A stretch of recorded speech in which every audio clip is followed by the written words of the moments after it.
او اخر کې به دا خبره وکړم چې زما په خبرو خفه نه شي.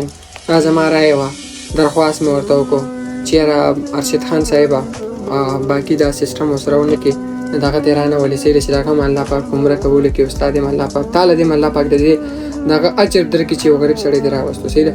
نیکسټ ویډیو کې به انشاءالله سره یو څو خبرې ترې کوم. خبرې مې ډېرې په زړه دي خو څه نه وایو ها، او خپل رای تاسو هم شیر کولی شئ. د دوی الله په امان. بسم الله الرحمن الرحیم. السلام علیکم ورحمت الله وبرکاته. ملګری یو څو ورځې مې شخصي مشکلات د وجې نه په دې سکرین باندې ډېر کم راغلی وم او شکر د مشکلات هم حل شول او نن مې ځان ته را موبایل ولګولو.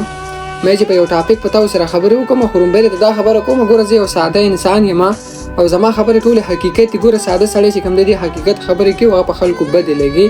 نو یو څو حقیقت خبرې سره شیر کوم هغه خو ماین کوی بیا نه صحیح ده. زما خپل رای د خپل ایمان مې دی ځکه چې زه بل خبر شوم چې یاره بخت الرحمن صاحب چې کوم دین هغه عمره وکړله قسم په الله ډېر زیات خوشحاله شوم. دومره خوشحاله شوم لکه سړی چې په خپل عمره وکړي ځکه یو غریب انسان او په زړه دا ډېر غټ ارمان چې یاره زه عمره وکړم. او د دې نه خبر شوم چې یاره دا عمره چې به کومونه دا په ارشد خان وکړله. نو والله ډېر خوشحاله شوم. بس الله دې وکړي چې والله دې مال مې وس راکړي چې زه په غریبانو خلکو باندې عمره وکړم. خو الله دې مال دې وس نه راکړي او چې یاره زه د یو ثواب نیت په شا باندې خپل راز وساتم، خپل یو مطلب وساتم. زما په مطلب به تاسو ډېر ښه پوهېږئ. ارشد خان یو ډېر د کمال کار وکړو. یو غریب سړی راوست عمرې پرې وکړله، الله دې قبول کړي د دواړو عمرې. خو ارشد خان ته درخواست کوم او یو جدانه خبره ورته کوم. ګوره د بزرګان صاحبان یو خبره کوي که نه وي په کوم عمل کې چې ریاکاري یا پکې څه بل مطلب وي که نه انما الاعمال بالنیات، ټول عملونه په نیت باندې دي. ستا نیت چې بدلي که نه تعالی الله پاک ټیک ته د هغې بدله به درکړي. ته اوس په دې نیت باندې یو کار کوي مثلا زه وایم چې ما د بخت الرحمن ناوستو ما پې عمره وکړله هغې نه بعد به زه خپل رسټورانټ ته راولم زما د رسټورانټ مشهورتیا به وشي. نو ټیک ته ستا د رسټورانټ مشهورتیا به وشي خو خدا نه خواسته الله دې نه کړي الله دې نه کړي چېرته به دې تا ته اجر میلو نه شي که نه. ځکه دا ریاکاري چې په کوم عمل کې نو وي په هغې به ورته الټه غذاب میلاویږي، جهنم ته به یې الټه مخ ورغورځوي. صحیح ده. سردلان دی ما داسې اورېدلي دي. صحیح ده. زه ځان نه یم لګیا. نو ارشد خان ته به درخواست کوو چې ارشد خان وروره الله دې خوشحاله ساته چې څنګه پې عمره وکړي که نه نو ډایرکټ پاکستان ته ولېږم. داسې مه کوه چې یاره ته اوس خپل رسټورانټ ته راولې او هلته ځان سره کښېنې ځکه چې خلک هم راځي ملاقات له او هسې نه چېرته دغه خولې نه بدې ردې ونه خېږي څه غلط الفاظ ونه خېږي ځکه عمره به وکړي ماشاءالله پاک به شي که نه.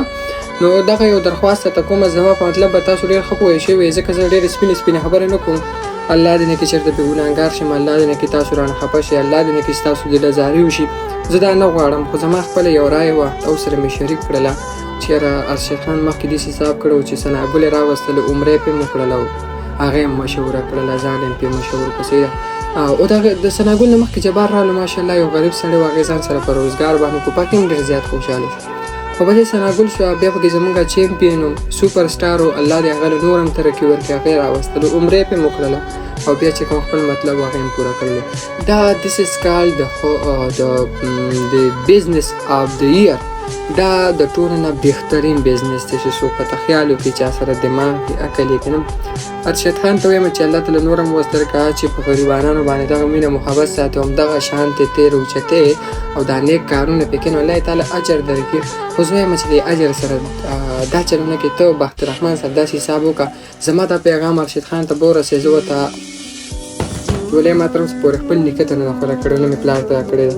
زه ارشد خان ته وایم چې د دې جولۍ خاطر وکړه چې څنګه بخت الرحمن عمره وکړي نو پاکستان ته ولېږه. صحیح ده. موږ به ومنو چې یاره تا یو نیک کار وکړو. صحیح ده. خو کله دې په خپل دغه کې دا کو دیره کو په خپل رسټورانټ کې دیره کو نو زه خو دا خبره نه کوم الله دې ماله دې خبرو وس نه راکوي خو دا به ډېر بد وکړي. صحیح ده.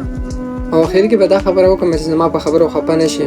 دا زما رایه وه، درخواست مې ورته وکړو چې یاره ارشد خان صاحبه باقي دا سیسټم ورسره ونه کړي دغه دې رانه ولې سیرې چې دغه هم الله پاک عمره کولو کې استاد یم الله پاک تعالی دې الله پاک د دې دغه اجر درکړي چې یو غریب سړی دې راوستو. صحیح ده.